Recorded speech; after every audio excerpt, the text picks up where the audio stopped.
So, what happened with the crowd at Donald Trump's speech to the Libertarian convention? Well, if you're familiar with libertarians, it's really not that unusual for libertarian events to become either disorderly or to have the audience call out speakers, even ones they completely agree with. One of the issues at play was that the Libertarian Party had a very contentious change in leadership following the 2020 election. Current leadership invited major party candidates to speak at the convention, which I've heard has been a long running custom. This time, for the first time, somebody took them up on it. Part of the continual discontent from the crowd was part of an effort by the former leadership to characterize Trump's speech as occurring at the convention to be one of the worst things that's ever happened to the party. Those people who backed the old leadership bought into the argument that Trump speaking was a bad thing. For that crowd, there was literally nothing Trump could have said that would have made them happy. Now, Trump's speech was delivered well, and as a general stump speech, it highlighted a man who appears to be far sharper than his years would indicate. For any other group, this would have been an A minus or B plus rated speech. However, the Libertarian Party is not a normal group of people, and Trump committed several faux pas, I said that right, yes, that would cause him issues. To understand why certain items of the speech came across badly, one needs to understand what it means to be a libertarian in that party. The easiest way to sum up the philosophy of a libertarian is to think of it as anything the government's doing, it probably should be doing less of, and in most cases, shouldn't be doing at all. Libertarians even question the items the government does that are constitutionally allowed to. Libertarians tend to be absolutists on rights. For almost all libertarians, the Democrats and Republicans govern in a place far, far away from the limited government libertarians envision. This includes Trump. Most libertarian activists have had previous experience in the other two major parties. They watched year after year as their parties made promises that they failed to come even close on. For most of them, their break with the major parties was a long fought affair. They came to the Libertarian Party with deep disgust for the failures of the major parties.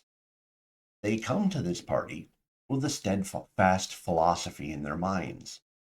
They did not come to this party lightly. They picked a hill to defend, and they're willing to die on that hill. This party works hard and routinely puts itself on the ballot in 48 to 50 states each election cycle. No other minor party comes close to that. Libertarians are prideful in their ballot accomplishments and are resolved to deal with the results of the election before them. In other words, they kind of know what's going to happen and they've accepted that.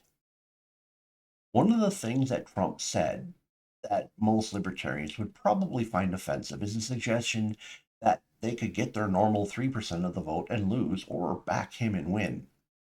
Now, consider what I said about how libertarians view the other parties and how they arrived at their current political views. Now, consider that the people in the room are the activists of the party.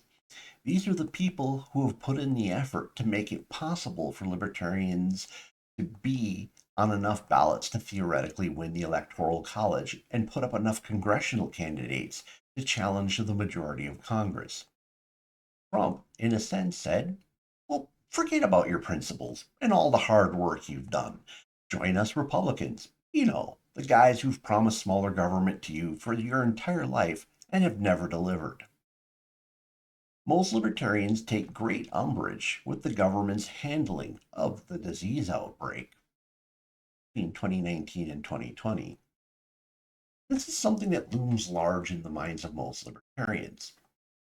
Trump not addressing where he went wrong lends to a credibility gap. Trump also claimed to be pro Second Amendment, but libertarians remember that the Trump administration instituted the bump stock ban.